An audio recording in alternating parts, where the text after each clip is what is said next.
Hello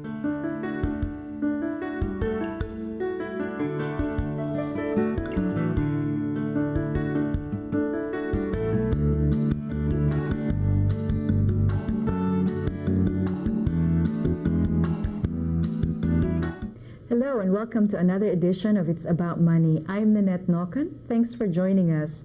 If this is the first time you've caught our show, we're an educational program and we bring you different money topics so that you can get a broad range of information about financial issues.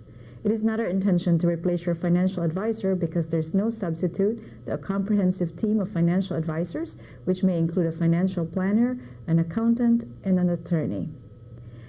We have today, our guests are from commercial real estate business. We're going to talk about business properties and so on. I am delighted to have with us today Lucien Curry, or otherwise known in the community as Skip. Skip has been the president and owner of the Rochester Commercial Real Estate Company since 1964 and brings us a wealth of experience in this field.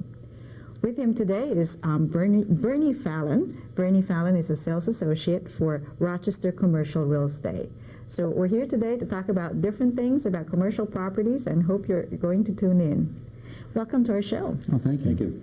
You know, when most people think about real estate, they know of someone buying and selling a house. But commercial real estate is a little bit more, it's different. You know, I think of office buildings, but what are the other kinds of commercial properties that get involved in your business?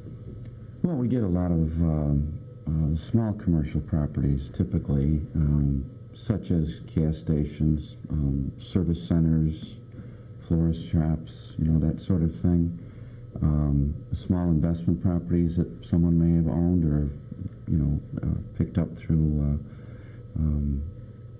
actually ownership, family ownership, perhaps, where they might be stores and apartments. Or small businesses, too. I use the florist shop as an example, but a lot of times small businesses have a situation where they either have to buy a location or sell a location that they have. So that's the kind of commercial property you generally get, as opposed to larger investment properties, you know, like the Xerox Tower. Sure, right. Or motels, hotels. Exactly. Things of that nature. So actually practically every structure out there outside of a house, if Exactly. you think about it, yeah. Exactly right. Outside of residence, that's absolutely true. Yeah. Sure, okay, well, that's terrific. Now, suppose I was a business owner and it was a small retail shop, or a florist or something like that, or a hardware store, and I'm coming close to retirement, and I'm thinking, well, you know what, I should really try to sell my property. What are the kinds of things I need to be thinking about? Who should I be contacting? Well, if you're thinking of retiring, there are a lot of conclusions usually that you have to make. You have to decide if you are going to sell the property, the form that you're going to sell it in. There are some circumstances there that bear tax considerations, for example. If you've owned the property for a long period of time, of course you're going to have a capital gains when you sell it. Although there are ways around that.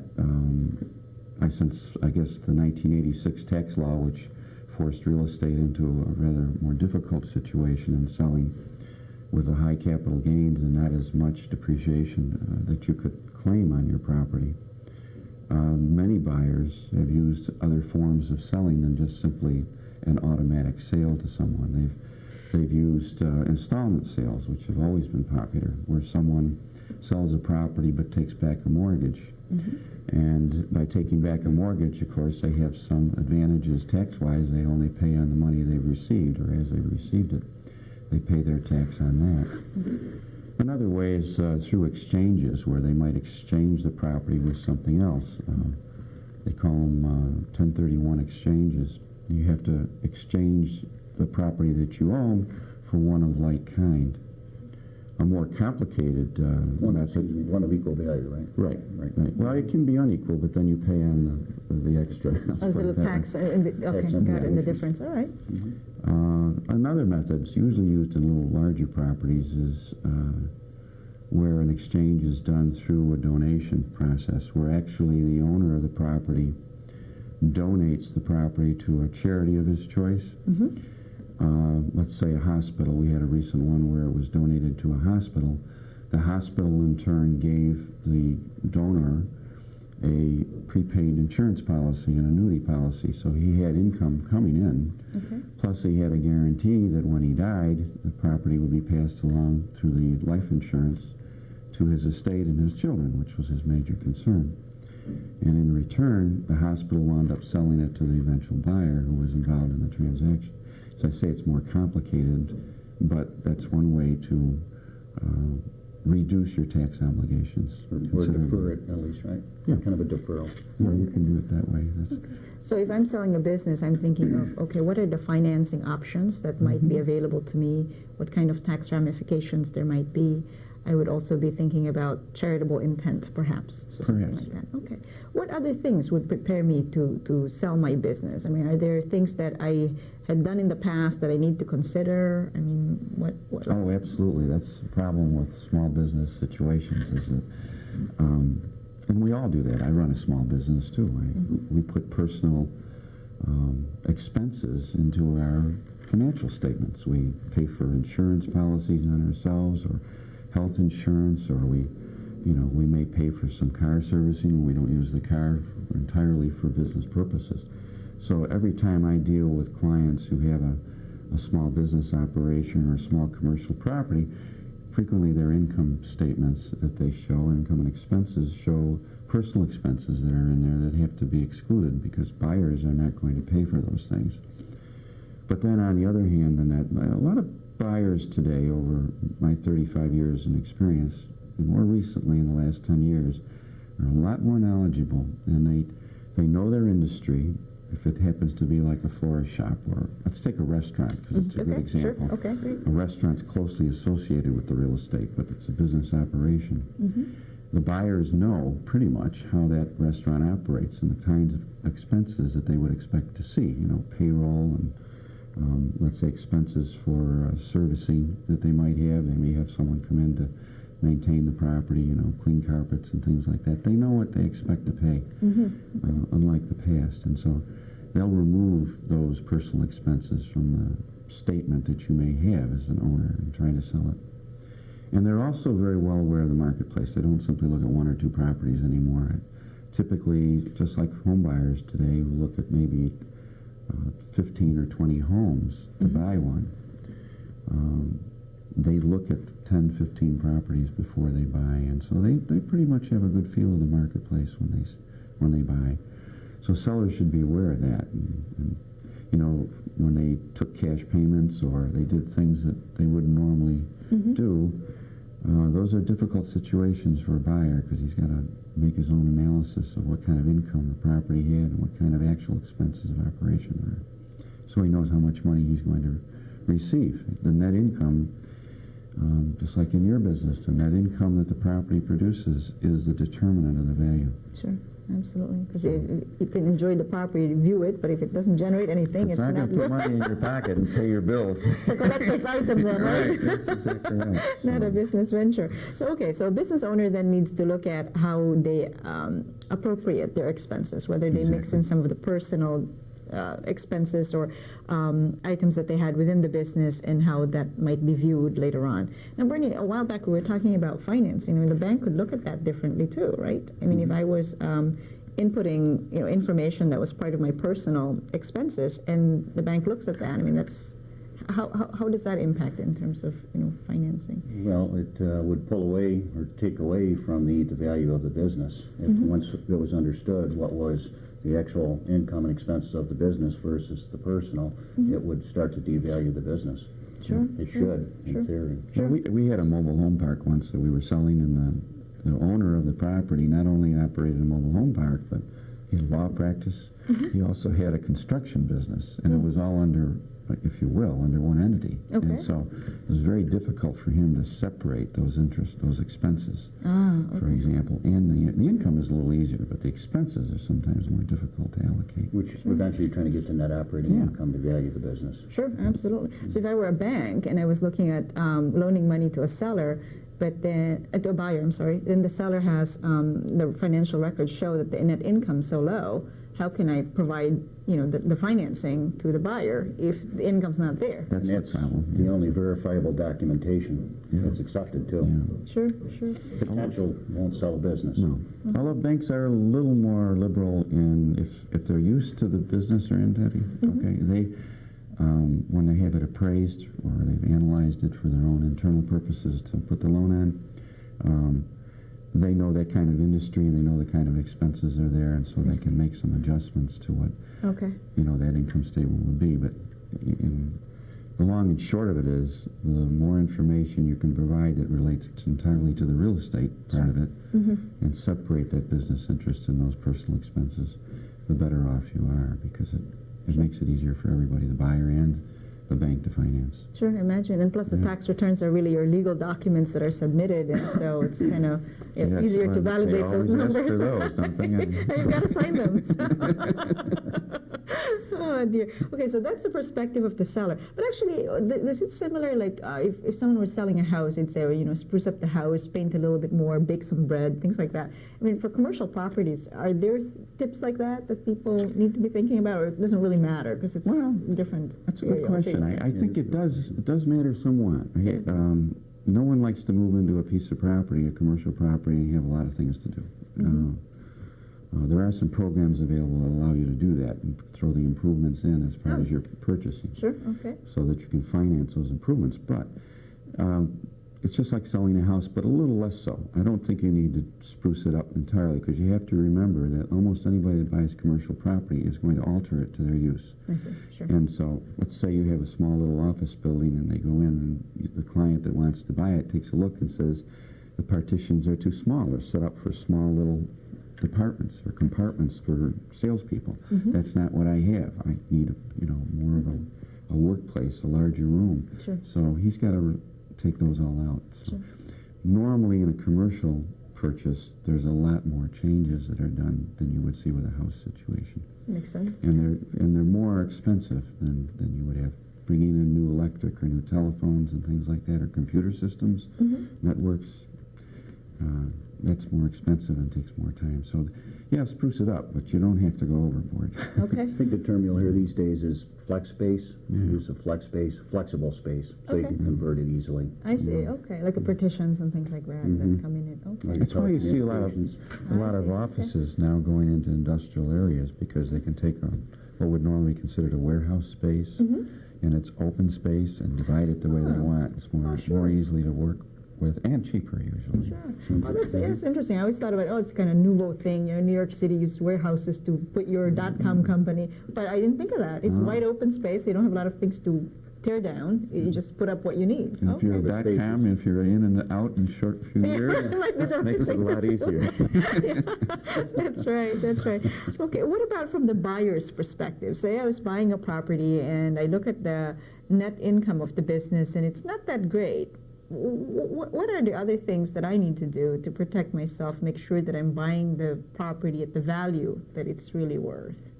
Usually they'll have an appraisal done. Now, you're going to need it for financing anyway, Sure, but okay. I do a lot of appraisal work as well, and so I get calls on occasion for someone who's interested in purchasing a piece of property, a commercial property or a business. And so I'll do an appraisal for them to give them an indication of how that property's sale would compare with other properties that have sold in the neighborhood or the area, similar properties. And since I've done a lot of this, I also have income and expense statements for many of those kinds of properties, and he can compare those statements with what I show him would be the normal income and expense statement for, let's say, a restaurant or a service station, something of that sort. So that helps him. They'll ask for an appraisal. The other thing is they usually go into the marketplace themselves and they can see what kind of competition What's is. the competition doing? What could we do to improve the income potential? What changes could we make? I see. Okay. So look at the opportunities there. Okay. Right. Buyers don't like to pay for potential today. It's more asset-based purchasing. They'll buy what's there, and Okay. they'll pay for what's there and what it's producing now. But unless there's a lot of demand for it, mobile home parks, there's a lot of demand for them, so they may consider potential in purchasing them. But I see. office buildings, small retail, No, there's not a lot of upside. They can't expect the income to increase substantially, so they're not going to pay for potential in those Usually, cases. for example, with leasing, the dollars per square foot is set by the marketplace, depending on the location. Oh, It's true. within a pretty narrow range, I would say. Okay. Because actually they could either buy or lease the property then, commercial right. property. Okay. Now, you mentioned earlier that some people would allow you to come in and observe the business, or if that's the right term to use, that one could go in and see what kind of cash comes into the till. If you're, I mean, obviously the IRS wouldn't be happy with that, but it's something that people observe, right? Well, I sold a bowling hall once. It was a small one, about 12 lanes, but because the records were so poor that the client had in selling it, that the buyer made that part of his agreement that he would spend 2 weeks before they closed, really, to take a look and watch every day the income and expense, the operation of the business, so he could get an idea what kind of income it was generating, and he could see what expenses they may have that might not show up in an income statement that's Sure. minimal, let's put it that way. So, and that worked fine for him. Sure. Give him some experience in the business, too, Yeah, so he knows yeah. how to run it. That's true, kind of the day-to-day trials and tribulations, and see if Learn that's as you something learn. you can put up with. Yeah, that's right. So When your you're in a social business where analysis. there's a lot of personal involvement, Yes. in a small business, that typically what a buyer will ask for is the ability to have the seller there for a period of time to watch over Okay. after the sale even. I see. Provide some expertise Yeah. and okay, And got it. crossover. I see. Crossover All right. experience. Now, is it typical for a business owner to sell both the business and the property? I mean, bowling alley, for example, that's sort of pretty clear. I mean, you can't do very much with bowling alley except play bowling or something. But is that, do they go hand in hand? Is that typical? Yeah, usually you mentioned retirement. That's typically what happens, or people have a change of heart, or they want to dispose of some investment properties they have because they no longer they have too many branches. For example, they want to sell a dry cleaning place, but they want to cut back, which is a little more common today than it used to be. Yeah, they would.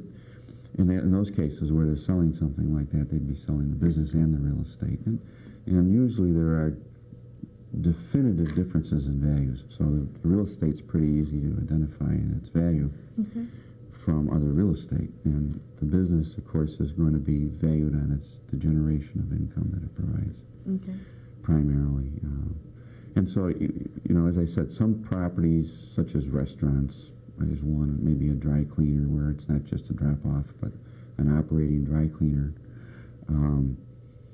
Florist shop would be different because you could use that space for other things, or for other retail, antique store, that sort of thing. Sure. Would you sell the antique business as part of it? Yes, but they'd be more separated from the real estate and the business values. And the owner could hold on to the property and take back a first mortgage and lease it back to the business owner, Yeah. too. I see. Try to separate them. A lot of times purchases are done that way, where someone really leases with an option or a contract to buy after a period of time, to give them the opportunity to operate and see how it's working.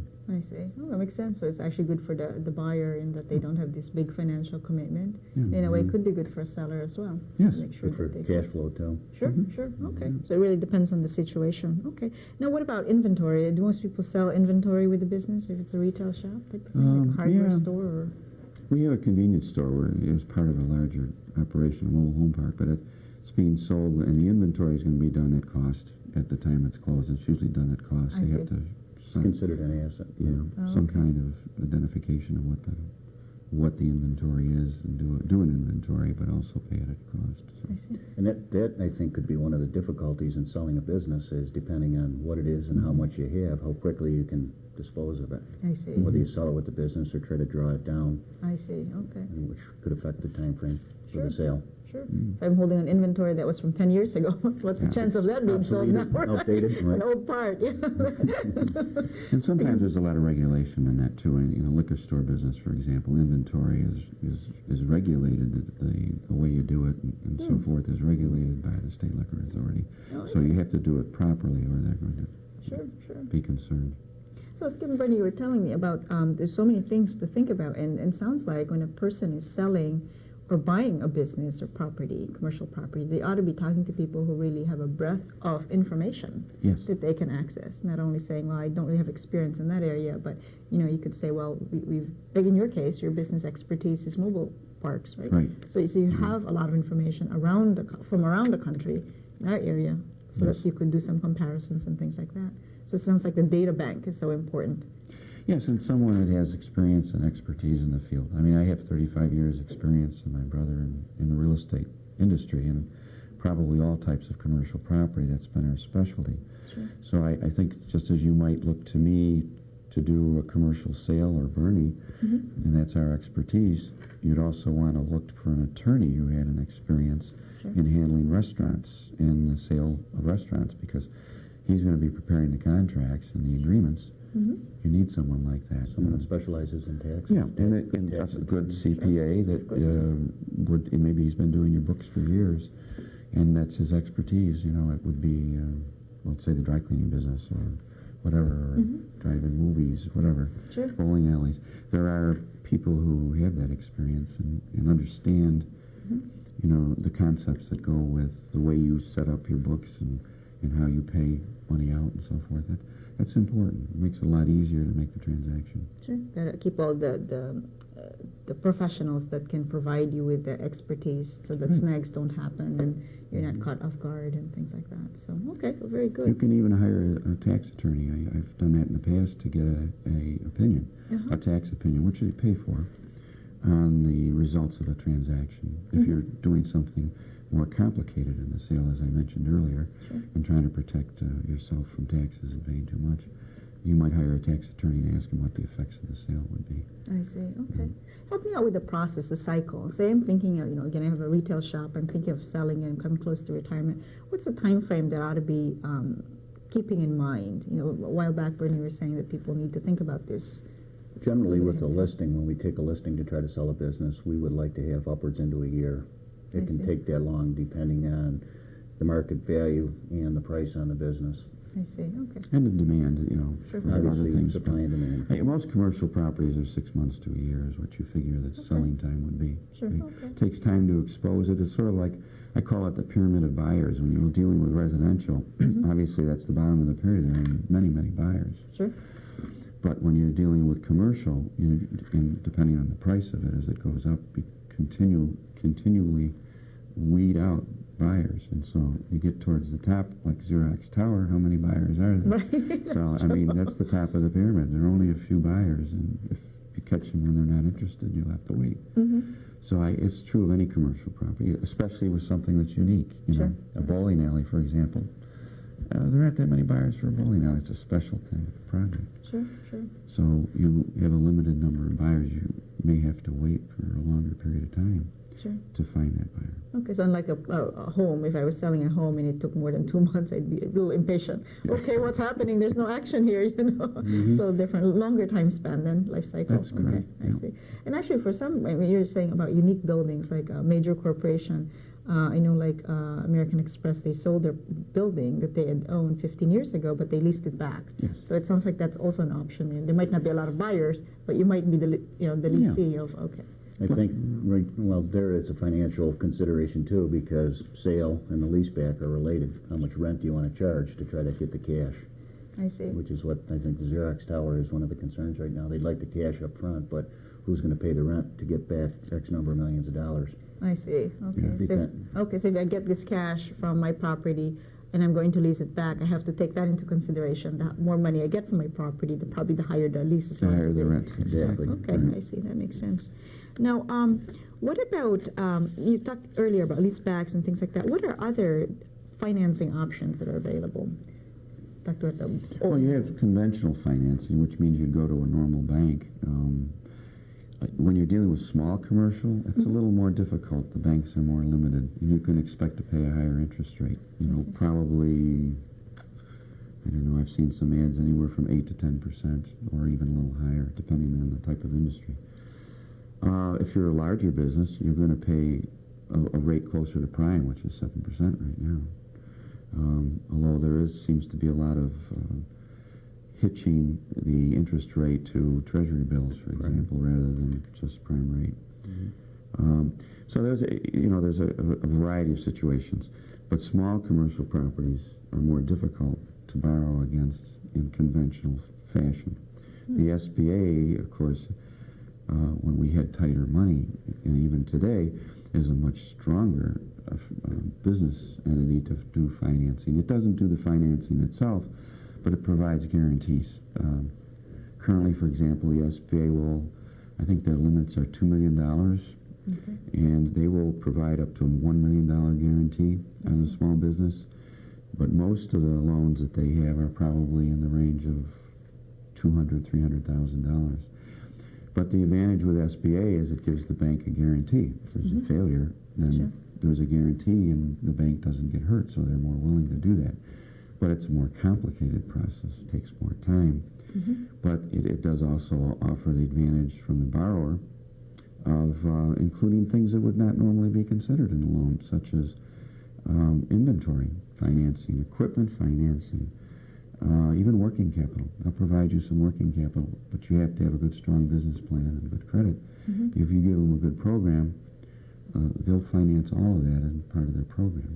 Renovations, remodeling? Yeah, they can do all of that, and they've done it in the past. SBA being Small Business Administration. Yes, I'm sorry, I sorry. should have been specific. Yes, But so that's being right. a government agency, you really have a lot of paperwork that you have to quantify while you're going through this process and present your case and things like that. A little bit more stricter, I think, than a commercial type of process. They've become very strong in the last 10 years because after the the late 80s savings and loan debacle that we had, and there was no small commercial lending, none to speak of. I see. So what do? You have to find an alternative. Fortunately, the government made sense and increased the SBA program to provide more money available for these guarantees. And so now it's become a matter of course. A lot of banks prefer that small commercial entities use SBA funding, but it takes longer, as you're well aware. Sure. It takes great paperwork. You've got to have strong paperwork, business plans, financial statements, income tax statements, explanation of any problems or changes that might have occurred. I think you have to do annual reporting too, Yes. of Yeah. how your financial status is as well. So. They keep good track of you. Okay. Well, that's an alternative. Other financing is purchase money mortgages. You take back a mortgage and an installment sale. And you had mentioned leases, so leasebacks. Well, another form that was developed really in the 80s was master leasing a piece of property. And that involves a similar situation. You want to buy the property, but maybe there's a mortgage on there that the seller doesn't want to pay off. So instead of paying it off and with a great expense because of prepayment requirements, he'll lease it to you for a period of time until he can dispose of that mortgage. And maybe like a 3 to 5 year lease with a contract to buy it. And you really become the owner-operator of the property. Okay. And you just give him one lease payment per year, and it covers the entire property. And it might be multi-use property, stores, apartments, things like that. Sure, right. Yeah, you're right. Yeah, sometimes, if you have a retail store, it could be an apartment upstairs or something like that. Maybe you've seen that happen. Right? One thing to be cautious about if you're selling and to be aware of is that a lot of times on small commercial properties where businesses are involved, there is a take-back on the part of the owner of part of the financing. It is not always financed conventionally and fully at the price so that he gets cash. It's just not normal. I see. So there are some various concerns, and that's why you need an attorney, you need an accountant, because they have to protect you if you're the seller on taking back those mortgage or that financing, a portion of it. Sure. So that's important. And also, I think we talked at least earlier that by state law, if the value of the business and the property together is over 50%, by New York state law, you're required to use a licensed real estate broker or agent. I see. Okay. I see. It's not just a business broker, but you've got to have somebody licensed in the commercial business, in the property business. Okay.